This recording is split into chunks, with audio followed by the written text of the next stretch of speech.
That's me. All right, good. Nothing but high heat.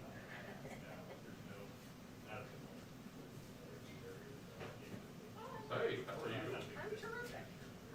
They still left. I'm telling myself. Well, related to you, you're motivator. Okay.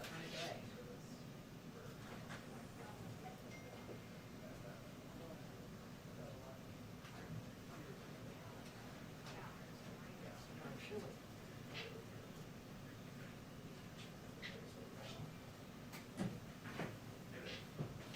Let's go.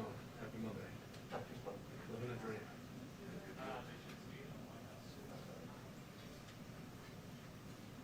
What's up, boss? Yeah, what's happening? Really cool. Yeah. Kids doing all right? Keeping us on our toes. If you go live, we're all set. You good? Play it. Oh, yeah.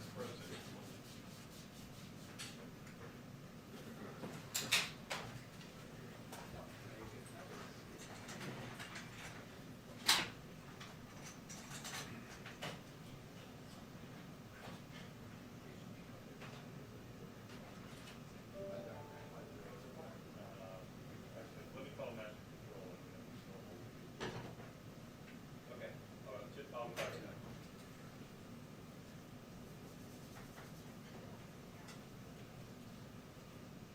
Oh, goodness. Stop yawning, John. So. That's a Friday yawn on Monday afternoon. Have a big Mother's Day? Yes, it was busy. page spread. You didn't bake the cake. White House Line 6, I have some video playing out. Can you make sure? I got to assist with the icing though. I'm not good at, I mean, like sugary kind of gritty icing, I don't like that. I've learned how to make cream icing. That's good. Cheesecake, cream Okay, and cheese. the media that says they are seeing. That's nice. And you brought some in for all of us? No. We're trying to be careful what we're eating, so it was just a small cake and we didn't have much left over at all. Yeah. But I insisted putting a little bit of orange food coloring in for the carrot cake. They say they can't, they say And I- agree. You know, the carrot, I thought the carrots wouldn't be so, I thought they'd be kind of harder, but they cooked up just fine. They were soft. When you're done, come out to the temple hall. Okay. Not sure. It was a Mother's Day weekend, not just the day. So. One way or another, we. Oh, well. Yeah, so they wanted me to work yesterday, Saturday. I said, I did 31 hours a week before in Delaware, so I need to take my time off. Have you ever been up upper north, northeast up by the Shrine of Immaculate Conception? There's a monastery type place up there. It's pretty nice. It's nice photos. The roses are full. It was a nice visit. Girlfriend likes taking photos. It was nice and relaxing. The temperature is like this though. Yeah. But it was actually pleasant. So it just gets unbearable eventually. It's too hot. The roses are really gone, obviously. Right. I mean, you do anything fun? I'm not a fan. Did they buy it?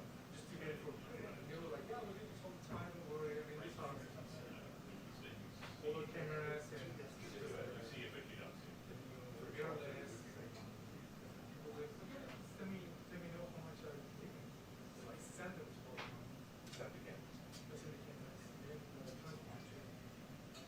they were like, whoa,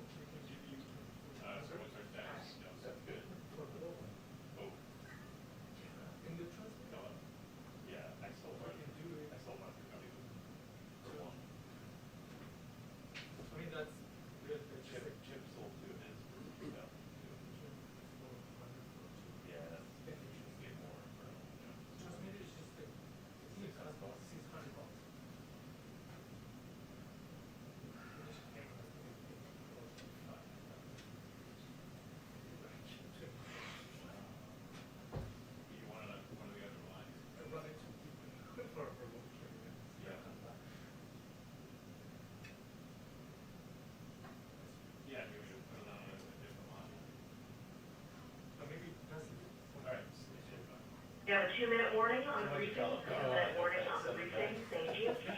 I'm nervous. All right, now I have number 5.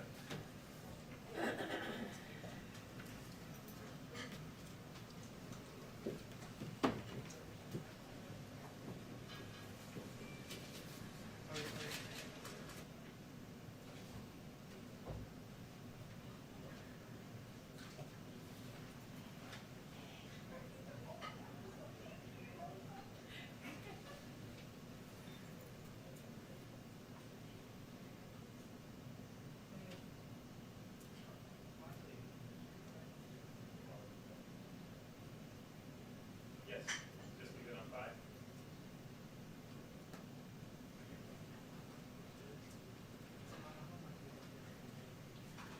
Yes, that's the line. In-depth questions Thanks so much. about pay for it. Okay, appreciate it.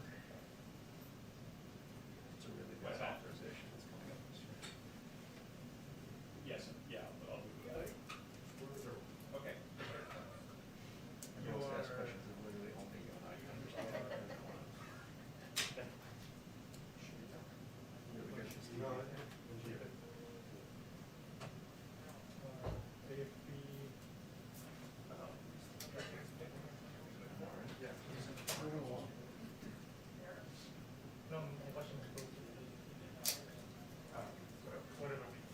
It doesn't really matter.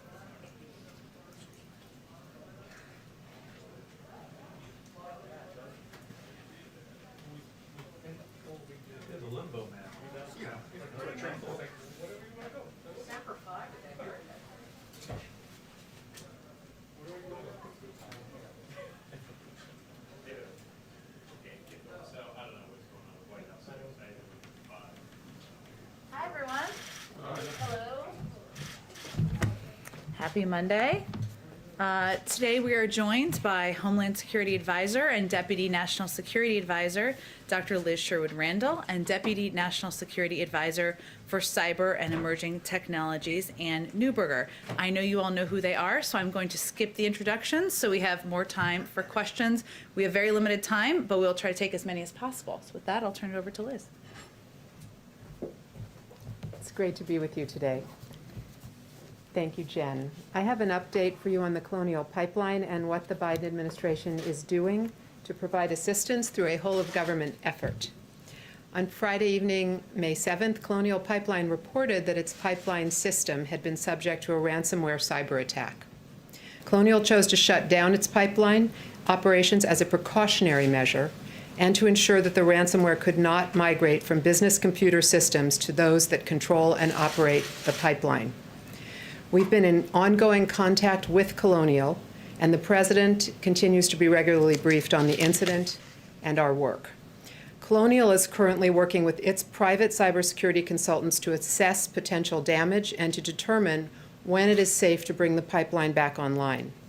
Thus far, Colonial has told us that it has not suffered damage and can be brought back online relatively quickly, but that safety is a priority, given that it has never before taken the entire pipeline down. Beginning on Friday night, soon after we learned of the shutdown, the White House convened an interagency team that included the Department of Energy, which is the lead agency for incident response in this case, the Department of Homeland Security's Cybersecurity and Infrastructure Security Agency, or CISA, the FBI, the Department of Transportation, Pipeline Safety and Hazardous Materials Safety Administration, the Department of the Treasury, the Department of Defense, and other agencies. To give you a sense of what we've been doing together since that first meeting, we have met throughout the weekend. The Department of Energy Information Agency, or EIA, is in contact with state and local agencies to assess current supply and impacts due to the shutdown. DOE has also convened the oil and natural gas and electric sector utility partners to share details about the ransomware attack and discuss recommended measures to mitigate further incidents across the industry. DHS's CISA is preparing a release to go to the broader critical infrastructure community to ensure it has visibility into the ransomware attack, and it's taking appropriate measures to protect its networks. Colonial is responsible for safely returning the pipeline to service, and our role in the federal government is to take proactive steps to analyze the impacts of the shutdown on the delivery of gasoline, diesel, and aviation fuel in states that are dependent on the pipeline, and to identify federal options for alleviating supply shortfalls should they develop. For example, to help address potential supply disruptions, the Department of Transportation issued an hours of service waiver yesterday, which provides greater flexibility to drivers transporting gasoline, diesel, jet fuel, and other refined petroleum products across 17 states, as well as the District of Columbia. Right now, there is not a supply shortage. We are preparing for multiple possible contingencies because that's our job, especially on the Homeland Security team, and considering what additional steps may be useful to mitigate any potential disruptions to supply. This weekend's events put the spotlight on the fact that our nation's critical infrastructure is largely owned and operated by private sector companies. When those companies are attacked, they serve as the first line of defense, and we depend on the effectiveness of their defenses. To improve the cybersecurity of our critical infrastructure, the Biden administration has already launched a high-priority initiative to collaborate with our private sector partners to harden our defenses and to build our nation's resilience. And that is a perfect segue to my colleague Ann Neuberger, our Deputy National Security Advisor for Cyber and Emerging Technologies. Thanks. Thank you, Liz. Good morning, everyone. So building on Liz's comments, as you know, on Friday, Colonial shut proactively its pipeline operations as a precautionary measure to ensure ransomware would not spread to its sensitive operational networks. In response, we're taking a multi-pronged and whole-of-government response to this incident and to ransomware overall. First, we're actively engaged with the company and offered support as needed to restore their systems. Right now, they've not asked for cyber support for the federal government, but we remain available to meet their cybersecurity needs. Second, we're aggressively investigating the incident and its culprits. As part of their work today, FBI released a flash alert with indicators of compromise and mitigation measures once infected. The FBI identified the ransomware as the dark side variant, which they've been investigating since October of last year. It's a ransomware as a service variant, where criminal affiliates conduct attacks and then share the proceeds with the ransomware developers. We recommend all critical infrastructure owners and operators use the indicators that came out in the FBI flash to protect themselves. And if other entities are infected, please notify the FBI. Third, the government is convening stakeholders more broadly to ensure everybody has the information needed to protect themselves and to rapidly share information. This morning, the Department of Energy convened calls with the electricity and oil and gas sectors to keep them informed. The Departments of Energy, Transportation, and DHS, and others will be sharing further indicators of compromise with the Sector Information Sharing and Analysis Centers, or ISACs. And the Department of Energy will be holding additional calls with critical infrastructure sector owners, as well as state and local leaders, to ensure everyone has the latest information about how to protect themselves. Fourth, we're taking the threats posed by ransomware seriously with several initiatives. First, we'll focus on industrial control systems. Critical infrastructure, as Liz noted, in the United States is largely owned and operated by the private sector, which determines their cybersecurity protections are applied to their systems. Under that context, in mid-April, the administration launched a new public-private initiative to enhance the security of critical infrastructure systems and improve visibility across their operational control systems, the systems on which all Americans depend. The Department of Energy had the lead for the first 100-day sprint focused on the utility sector, and we will follow with follow-on sprints with natural gas pipelines, water, and other sectors. The administration encourages all private sector owners of critical infrastructure to focus on improving cybersecurity, and the government remains open and willing as a partner to support those efforts. Second, in tackling ransomware, we're working to disrupt ransomware infrastructure.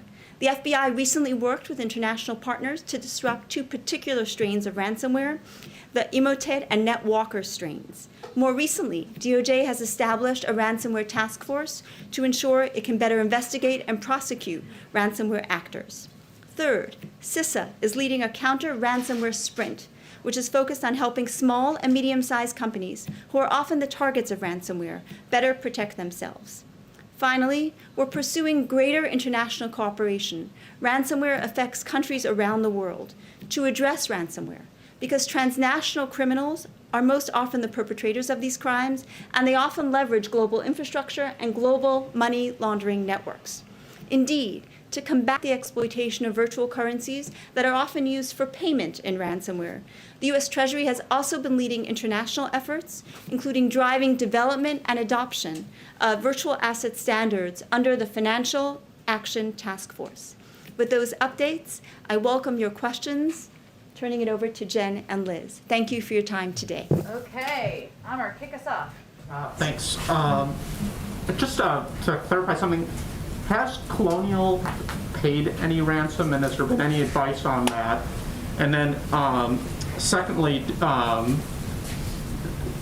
is there any timeline for when Americans should be certain that this is going to be taken care of? People are getting ready. Memorial Day is not that far away, and everyone's concerned about their gas prices. What's the timeline on when this thing is going to be under control? Absolutely. I'll speak to the first, and then I'll turn it to my colleague Liz for the second. So first, we recognize that victims of cyber attacks often face a very difficult situation, and they have to just balance often the cost-benefit when they have no choice with regard to paying a ransom. Colonial is a private company, and will defer information regarding their decision on paying a ransom to them. Would the administration offer any advice on whether or not to pay a ransom?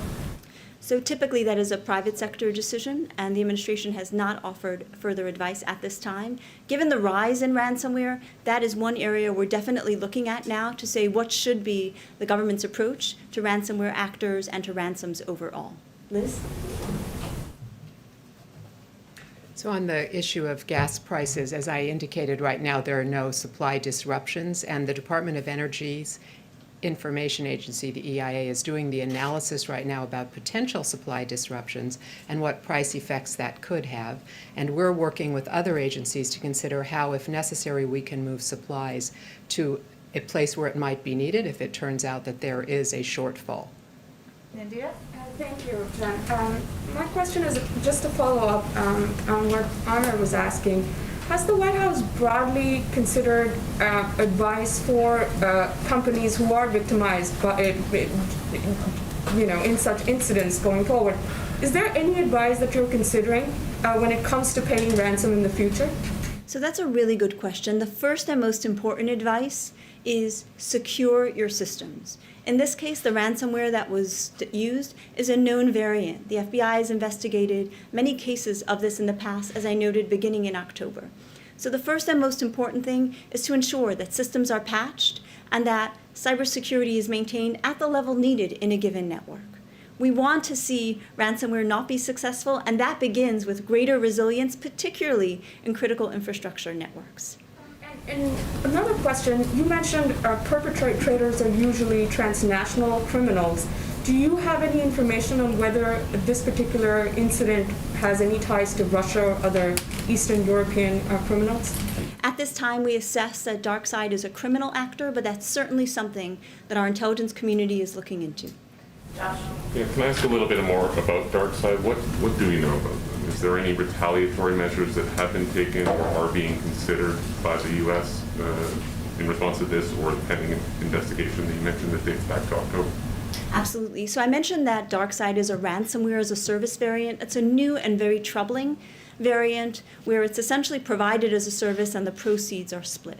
So in that way, it's something that we're particularly troubled by. And I mentioned as well that the FBI has recently worked with international partners to take down and disrupt ransomware infrastructure. We expect that that will be a continued focus area to make it far more difficult for these actors to prey on their victims. And even though you're treating it as a criminal act, are you saying it's state sanctioned, or is there suspicion that it's state sanctioned, or do we just don't know right now? As I mentioned a moment ago, currently we assess DarkSide as a criminal actor, but of course, our intelligence community is looking for any ties to any nation-state actors, and if we find that further information, we'll look into it further. You're not blaming a particular country right now for No, police we're not. runs? David? Thanks very much, both of you, for doing this. First, Anne, just to clarify on what you said on ransomware, the FBI has for years advised people not to pay it. I didn't quite hear you say that, so I wondered whether or not you were reconsidering the advice the FBI has given across many administrations. And both you and Liz both mentioned the concern that the ransomware may have revealed some kind of data that would then move over to the operational side, or put malware in that could move to the operational side. We don't have a lot of understanding about what that concern is. Did you see in the early parts of the investigation that there was malware in the IT side that could be moved to operational? Was it simply that they froze up their ability to bill and move the fuel, which has been one theory, or that they simply learned information that would allow the ransomware operators to later on be able to get access to the main operational side? Thank you, David. So I'll begin and then, of course, turn it over to Liz if she'd like to add anything. So first, thank you for highlighting the FBI has provided advice in the past that paying a ransom would encourage further ransomware activity and is so troubling. We recognize, though, that companies are often in a difficult position if their data is encrypted and they do not have backups and cannot recover the data. And that is why, given the rise in ransomware and given, frankly, the troubling trend we see of often targeting companies who have insurance and may be richer targets, that we need to look thoughtfully at this area, including with our international partners, to determine what we do in addition to actively disrupting infrastructure and holding perpetrators accountable to ensure that we're not encouraging the rise of ransomware. And to your second point regarding the concerns on the connection between the information technology and the operational technology side of a network. The operational technology side of the network is the part that actually drives control of a pipeline, for example, and as such, it is the more sensitive part. We are aware that it is the more significant part. Colonial was very careful, and one of the reasons they proactively chose to shut down the pipeline was because of concerns to manage the incident and gate the ransomware as quickly as they could. So what I'm asking was, did you see evidence in the malware there was something that could move to the operational side? So the Colonial incident is the private sector entity themselves. That being said, speaking to the ransomware directly, the ransomware could, of course, infect technology, whether it is on the IT side or, for example, when there's Windows-like technology on the OT side. In this case, I won't speak to details here because it's subject to an investigation, and those details are held within that investigation, but it certainly is a concern we have in the case of ransomware, and why quickly and effectively gating the spread of the ransomware is always the first area of priority. We can do Kelly until they gotta be quick though, because we have short timeline. Go ahead. Can you explain to us if you believe that this, since it's criminal in your judgment now, that there's a financial motive there, but do you believe that there was a desire to try to penetrate a kind of system that has such huge implications for the U.S. economy and so forth? And how does that create concern for other kinds of systems, the electric grid, whatever it might be, other energy companies? Or was Colonial just a rich target because they could financially pay potentially? Do you see this as being about the infrastructure more than just the financial incentive? We don't have further information about the intent of the perpetrators when conducting the ransomware hack against Colonial. However, as you know, ransomware affects broad sectors, and clearly criminals have learned that those sectors, one of the key sectors we saw during the COVID pandemic was the hospital sector that was affected by ransomware. Clearly, we see that criminal actors have focused on the more vulnerable victims, state and local governments, schools, critical infrastructure, and that is why coming up and addressing ransomware with great vigor is a key priority of the administration, because we're very concerned about the growth in ransomware and the impact it has both on small and medium businesses as well as the state and local governments in the United States and around the world. Just two quick ones. Do you guys consider this attack ongoing, or has the malicious actor been removed? And just to follow up on something you said, that they have not, Colonial has not yet asked for cyber support. Does that create a problem in terms of your ability to respond, or the just federal government's ability writ large to get a grasp or handle on what's happening? The details regarding the actual incident are being currently investigated by the FBI. Colonial has noted in their public statement that they've worked to control the spread of the ransomware and are actively working to bring back up their network, and they're at the remediation phase. So we are happy to see the important progress that they made there. And I'm sorry, what was your second question? You said that the company has not yet asked for cyber support. Does that create a problem for the U.S. government's ability to respond or get a handle on what's exactly happening when a private entity is not requesting support in that capacity? Our goal is ensuring that the support is available so that any private sector entity who is experiencing a cyber hack can turn to the government for remediation assistance and technical assistance. We judge that the company said that they have adequate support, and they noted in their public remarks that they're using a third-party service, that they feel they're making adequate progress with their own resources. And we know we're standing by, but we're happy that they are confident in their ability to remediate the incident and rapidly recover to meet the needs of their customers in this current environment. Thank you both so much. I'm sorry they have to run to another meeting as they go around the world. Thank you. both for coming. Thanks. Thanks, guys. Okay, I know we also have a hard stop because of the president's remarks, just keeping you busy on a Monday. Just a couple of other small things at the top. Tomorrow, President Biden will meet with a bipartisan group of governors to discuss innovative ways governors are working to get the people in their states vaccinated. The bipartisan group will share with the president some best practices on promoting access to vaccination, building confidence in vaccines, and ensuring that everyone is reached in the vaccination response. He will also acknowledge the instrumental role Democrats, Republicans, and independents have played in the vaccination efforts thus far, including helping deliver 220 million shots in the first 100 days of his presidency. And he will also discuss how this continued partnership with governors is critical to meeting the goal of achieving 70% of our adult Americans having one shot and 160 million Americans fully vaccinated by July 4th. The meeting will include Governor Charlie Baker of Massachusetts, Utah Governor Spencer Cox, Ohio Governor Mike DeWine, New Mexico Governor Lujan Grisham, Maine Governor Janet Mills, and Minnesota Governor Tim Walz. Amr. Thanks. Is there any reaction to the intensifying clashes in Israel? In the last couple hours, it's just gotten worse. I know Jake Sullivan was on the phone over the weekend with his counterpart. But is the president at this point getting involved? What's the next step forward? And then if I could just, I know we're tight on time. Second question, any readout on the president's remarks in the Bucharest 9? Sure. Let me start with the first, and I'll go to the second. We are continuing to closely monitor the violence in Israel. We have serious concerns about the situation, including violent confrontations that we've seen over the last few days, as you noted, an escalation earlier today.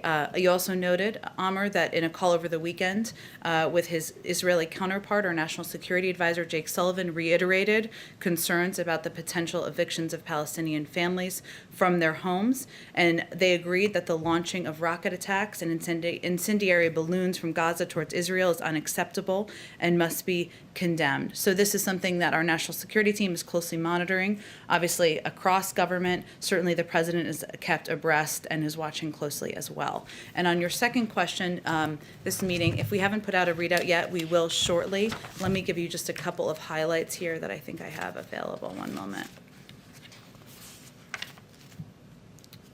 Let's see here. Let me work to get that to you shortly after if I don't have it available here. Here we go. So as Amr noted, the president spoke today with NATO's Eastern Flank allies in a virtual summit hosted by the presidents of Romania and Poland. He underscored his commitment to rebuilding alliances and strengthening transatlantic relationships. He conveyed his desire for closer cooperation with our 9 allies in Central Europe and the Baltic and Black Sea regions on a full range of issues, including global health security, climate change, energy security, and global economic recovery. recovery, and he also expressed his support for enhancing NATO's deterrence and defense posture, as well as the importance of allies increasing their resilience against harmful economic and political actions by our strategic competitors. In addition, he welcomed the opportunity to engage with these allies, as well as the NATO Secretary General, about alliance efforts to meet future threats, which will be discussed at the NATO summit in June. And finally, he stressed the importance of strengthening democratic governance and rule of law at home, within the alliance, and around the world. Indita, go ahead. Thank you, Jen. Just a quick follow-up on the Bucharest 9. Was the president's decision to participate in the meeting just sort of, was it driven by this desire to show a united front against Russia? It was a desire to have a conversation and have a discussion with some important partners in Central Europe, NATO's eastern flank allies, about a range of issues, including security, of course, in the region, including our efforts to address the global health crisis, climate change, energy security. This group was gathering, or they had a preset gathering, and they invited him to address the gathering, and that's exactly what he did. Thank you. Go ahead. On infrastructure, the president spent the last 10 days making very clear his view on the merits of the corporate tax increase, and the White House has rejected user fees as pay-fors. Bless you, Chris. Bless you. The Republicans have made clear that the 2017 tax law is a non-starter and are proposing user fees to pay for it. I don't understand what the deal space is here when their pay-fors are considered non-starters by you guys and your pay-fors are considered non-starters by theirs. Well, this is a big week ahead, Phil. So big week for someone who covered Capitol Hill and is now covering the White House. Look, I think the president's red lines are inaction and are anything that would raise taxes on people making less than $400,000 a year. Those are not areas where he is going to move. He is quite open, as is evidenced by the fact that he invited Senator Capito and a group of members to meet with him in the White House later this week. He's very open to having a discussion about where we can find agreement, where we can move forward. And he has been encouraged by the spirit in which Senator Capito and other Republican colleagues are engaging with him. And he's hopeful that the meeting will be constructive. Now, you're right, and what you touched on, which is an interesting piece of this, is that the disagreement is really about the pay-fors. There is agreement about the need to modernize our infrastructure, about the need to do more to create jobs in the economy. And he's looking forward to hearing what additional ideas they may have. One more quick one. I understand where you guys and the Fed are, that inflation right now is transitory if it pops to the degree that it does. The jobs report kind of was a reminder that we don't necessarily have a roadmap for coming out of a once-in-a-century pandemic economically. Are you guys concerned about what would happen if you're wrong and it's not transitory and this ends up being an actual real problem in the weeks or months ahead when it comes to inflation? Well, let me first say that our economic team watches this incredibly closely, including our Secretary of Treasury, who has an expansive background in watching inflation. And so we have confidence in both their assessments to date and also the fact that they will watch this as we continue to assess the state of our economy. I will say that, and the President will talk about this shortly, I should say, later this afternoon, that his view is that we've always believed that there would be ups and downs in our jobs reports. That is historically how it has gone. That there are a number of factors that contribute to it being a challenge for people to hire and people to rejoin the workforce. And there are steps we can take, and this is what he will talk about in his remarks as a government. We've obviously taken a number of those steps, including passing the American Rescue Plan, but there are a number of barriers to work. The biggest barriers we've seen: affordability of childcare, schools reopening, vaccinations is actually a huge factor. So when you dig into this data, which obviously we've done over the last couple of days, one interesting thing that struck the president as interesting is that the week of April 12th, which is the week that the data was compiled for the April jobs report was collected, at that point, only 18% of 18 to 64-year-olds were fully vaccinated. And as of May 9th, it's risen to 34%. And the 7-day moving average of positive COVID cases was 40% higher in mid-April than May 8th. last week when the data was compiled for next month. So all I'm conveying is there are a range of factors. He'll talk about announcements on state and local funding, how that will be distributed, which will help keep police, firefighters, and others on the job. He'll talk about delivering assistance to restaurants, which is where we see major opportunity for employment or rehiring. He'll talk about providing guidance to child care centers, which will help ensure that that funding gets out the door to cover child costs. He'll talk about the employee retention tax credit, which will hopefully help small and medium-sized businesses. But he also believes that there are steps businesses need to take, which he'll also talk about. Employers can get people vaccinated. They can pay people a decent wage. These larger companies have received $1.4 trillion in money. They can do a better job of paying a decent wage to bring people back into the workforce. And so, there's a lot of steps different entities can take, and that's where he'll discuss this afternoon and where he thinks the focus should be. Go ahead. Thank you. 2 topics really quick. First, on ethics waivers. The White House apparently had ethics restrictions that were preventing officials who work here from communicating with the unions they worked at previously, and they waived them for somebody at OMB and somebody at the Made in America office. And I'm curious why that happened. Well, first, since you gave me the opportunity, I will reiterate that this administration the president signed an executive order requiring all appointees across the federal government to sign the most stringent ethics code ever adopted by any White House. So as you referred to, in the narrowest circumstances when necessary and in the public's interest, the order authorizes agencies to grant limited waivers in consultation with White House counsel's office, including in the cases you're citing. President, of course, has stood strong for unions throughout his career, and he's proud to have leading labor voices in the White House. And there are circumstances, very, very limited, where it is in the interests of governing, in the interest of getting work done for the American people, to issue these waivers. And then on the economy, so employment only rose by about 266,000 jobs in April out of 7.4 million or so job openings. How does the White House know that people are just choosing not to apply for jobs because the extra unemployment benefits are so good? Well, first, let me say that we have looked at the data, and Secretary Yellen referred to this on Friday, or talked about this on Friday. We don't see much evidence that the extra unemployment insurance is a major driver in people not rejoining the workforce. We actually see the data, and our analysis shows that lack of vaccination, the lower rate, which is why I referred to the data and the week that it was taken, it has an impact. Child care has an impact. Schools reopening has an impact. But there is also the need to pay a livable working wage. And that's one of the reasons the president will talk about that this afternoon. But as Bank of America economists who are cited in a Bloomberg story say, anybody making less than $32,000 a year is better off financially just taking the unemployment benefit. So is the White House creating an incentive just to stay home?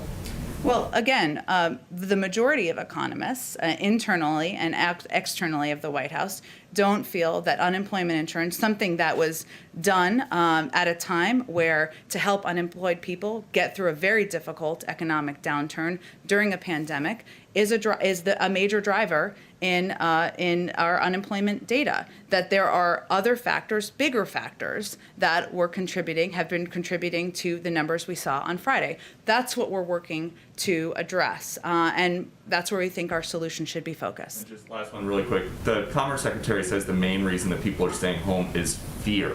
How does the White House know that people are scared? What is that based on? Well, I think what she was referring to is the fact that there was a much lower vaccination rate just a month ago, and that people are fearful about getting sick. They are fearful about whether they're going to have the conditions to be healthy, whether they can send their kids to a child care center, whether there is a child care center.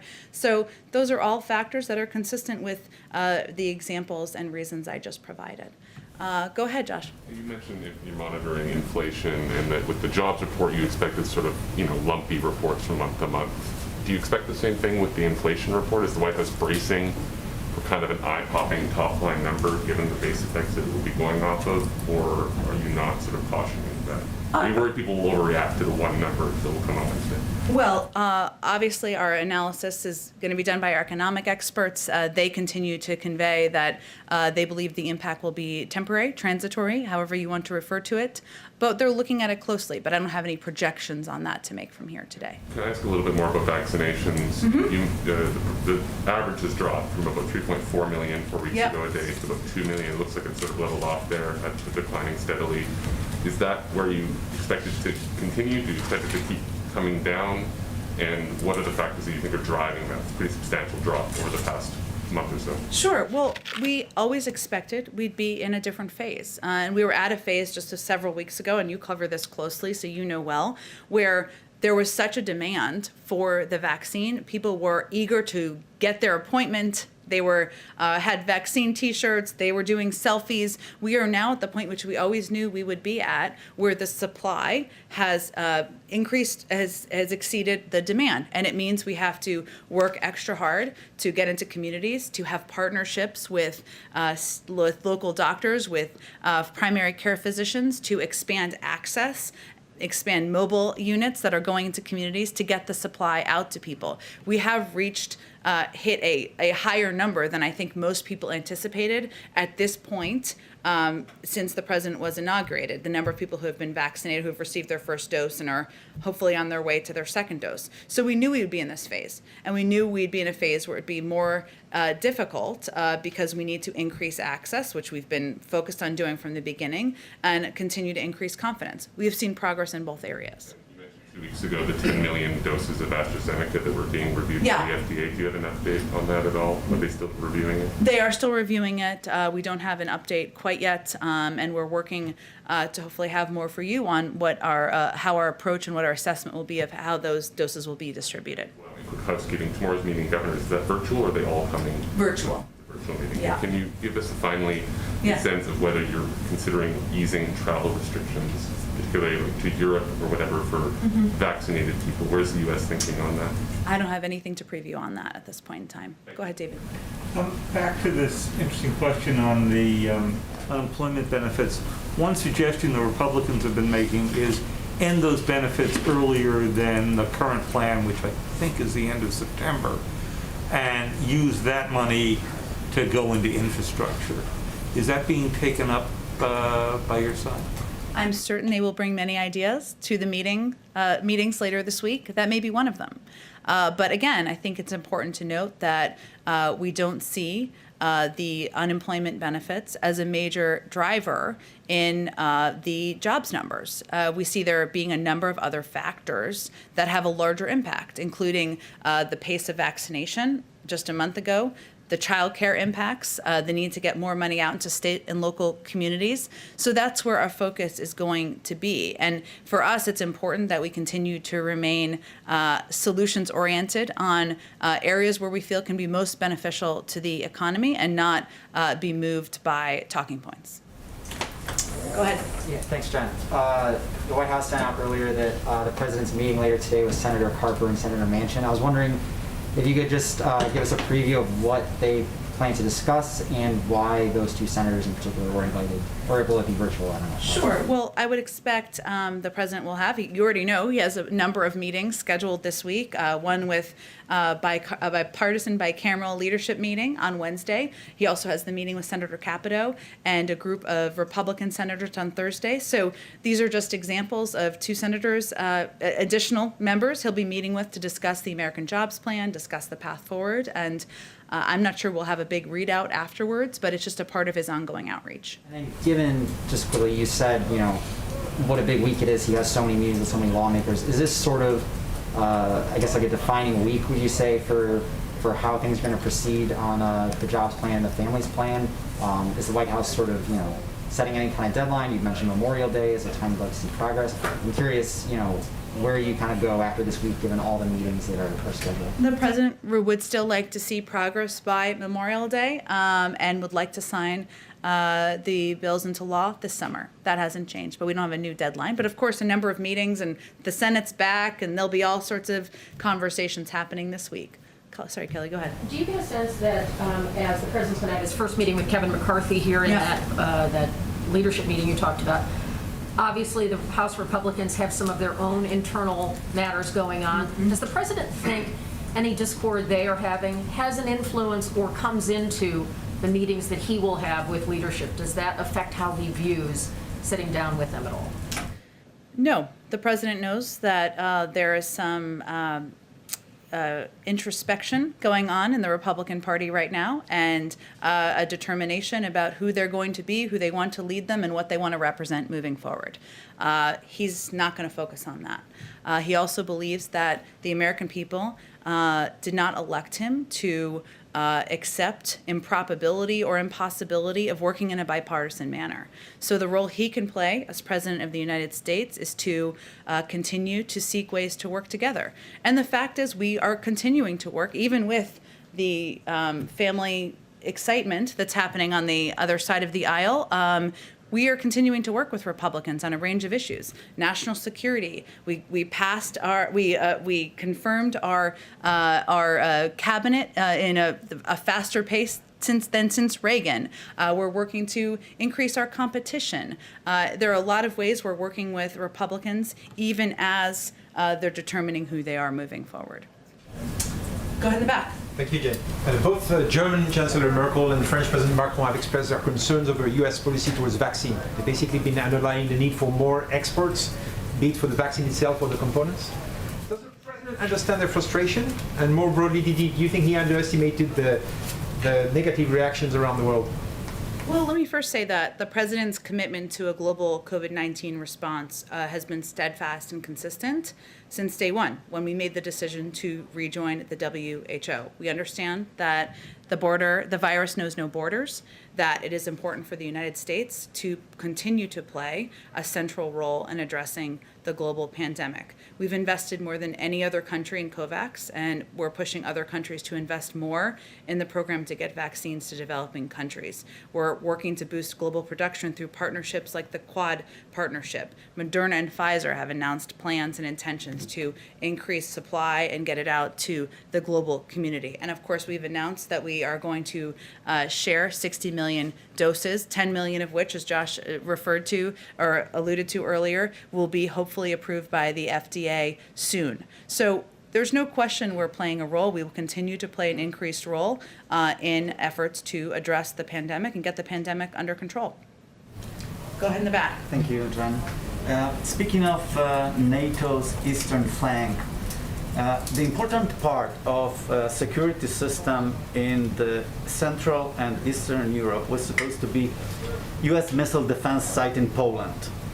The project stalled during the previous administration. It has been delayed twice. Is President Biden committed to completing the project? I don't have anything to preview about a bilateral project or a project in Poland at this point in time. The president addressed this group today. He provided remarks. It's obviously a group of 9 countries, so it was not focused on one particular country, even though I know the president of Poland was a co-host of the event. I can certainly follow up with our national security team and see if there's more to report. Go ahead. We're seeing hesitancy in some areas to resume activities that even the CDC says are safe, not wearing a mask outside if you're fully vaccinated, or even in particular in-person schooling. Does the administration have a strategy on helping cure those anxieties around the country and make sure that the reopening can go as smoothly as possible? The reopening of schools. Well, we actually saw data that came out just last week that showed more than 50% of schools are open 5 days a week, and that data is from March. So we're actually seeing increasing numbers as schools receive the American Rescue Plan funding and as they apply the mitigation measures. So I'm not sure, but was there specific data you were referring to, or? It's not just the reopening schools, but getting families confident that sending their children to those schools is safe. Sure. This is certainly, as we look to wait for and hope for, of course, approval of one of the vaccines to be safe for 12 to 15-year-olds. I know this is something that's on the minds of parents around the country. My kids are not quite that old, but I certainly relate to and understand that. And we will continue to do what we have done with a range of communities across the country where there has been issues with confidence, whether it's communities of color, where there has been a massive increase in confidence as more people get vaccinated, or more conservative communities where we've also seen an increase in confidence as more people in communities are vaccinated. So one of the reasons that we are partnering with primary care physicians and local doctors is because we know that is an effective way, not just with adults, but with parents, to help address questions they have, concerns they have about whether or not getting the vaccine, taking the vaccine for their kids is safe, is effective, and is necessary. And that is a program we will continue to increase our investment in. I think we'll have more to say about that in the coming days. Sorry, I was trying to understand your question. Go ahead. Thanks. To go back to the Colonial Pipeline, if the U.S. does begin to see a shortage of supply, would you consider waiving the Jones Act? So as Dr. Sherwood Randall alluded to, we have an interagency process that was stood up this weekend and is meeting regularly, many times a day, about a range of options. I'm not going to get ahead of those options, and at this point in time, I would just reiterate, we don't see a supply issue. Go ahead in the back. Hi, thanks for taking my question. The first is does the president have a sense of how many Democrats are fully on board with the $4 trillion worth of plans right now, given that he's meeting with these two Democratic senators? And is there any readjustment happening with the jobs plan or the families plan because of the disappointing jobs report last week? Well, I would first say that the president has been regularly discussing with not just Speaker Pelosi and Senator Schumer, but a range of members. I should say also senior members of the White House team have primarily been playing this role, have had dozens and dozens of meetings and engagements and discussions about these proposals and what's important to a variety of members. As you know, Yamiche, there are some members we've been talking about a lot who want to see a smaller package, some want to see a larger package. So there's a range of points of view that will certainly continue to be a part of the discussion. This meeting with bipartisan leaders on Wednesday, of course, the jobs plan will be a part of it. They'll also discuss a range of issues and a range of items on the agenda during that meeting. But the discussions are ongoing, and there are a range of viewpoints that we're intaking on, we're answering questions, and that is certainly not just with Republicans, it's with a range of Democrats as well. I want to make sure the question was basically how many Democrats, and does the president have a sense that he could pass at least with Democrat support right now? Well, again, Yamiche, what I was conveying is that there are a range of Democrats and Republicans who have different ideas about what the priorities are, what they should be. Some may even want different components of the package to be bigger. Some may want it to be smaller. So all of that is being assessed as we have a discussion. There isn't a bill that's going to the floor next week. We're in the early sausage-making stage of the discussion with members of both parties. And two other quick questions. The first is just on policing. Would the president sign a bill that didn't include an end to qualified immunity when it came to policing? Jim Clyburn is supporting that now. What's the president's stance on qualified immunity? The president is eager to see what the outcome of negotiations are, and he certainly trusts in the leadership of Congresswoman Bass, Senator Booker, but his focus is on his hope that he can sign the George Floyd Justice and Policing Act into law on May 25th. If I'm getting the date correct, and we're not going to get ahead of those negotiations. So he doesn't have a stance right now that he would say on. We're not going to take a stance in the middle of the negotiations. And then the last question I have is on schooling. I saw some numbers that said Black children, or half of them have gone back to school. About 2/3 of Asian American children have enrolled in remote school, compared to about 20% of white students. Essentially, the point is that Black, Latino, and Asian students aren't going back to school at the same rates as white students. There are a lot of people who are worried about that equity gap. Does the administration have a goal, a number in mind for how this should be playing out when it comes to students and who's going back to school, and what's the aim there? Yeah, well, one of the challenges is that the data is from March. And so the data at this point is a month and a half old. It still shows encouraging signs, but as you pointed out there, Yamiche, it's not nearly where we want it to be at the end, at the conclusion of this.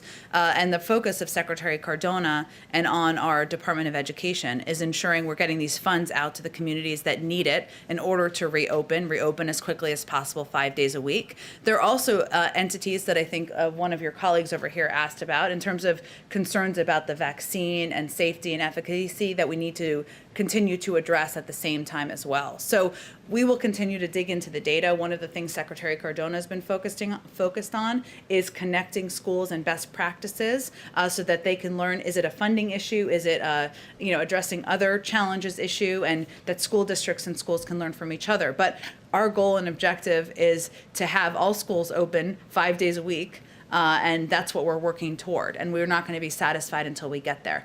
I know that I think you have to gather, or maybe we're even late for that. So I'm going to wrap this up, but we'll see you again tomorrow. Thanks, everyone. Thanks.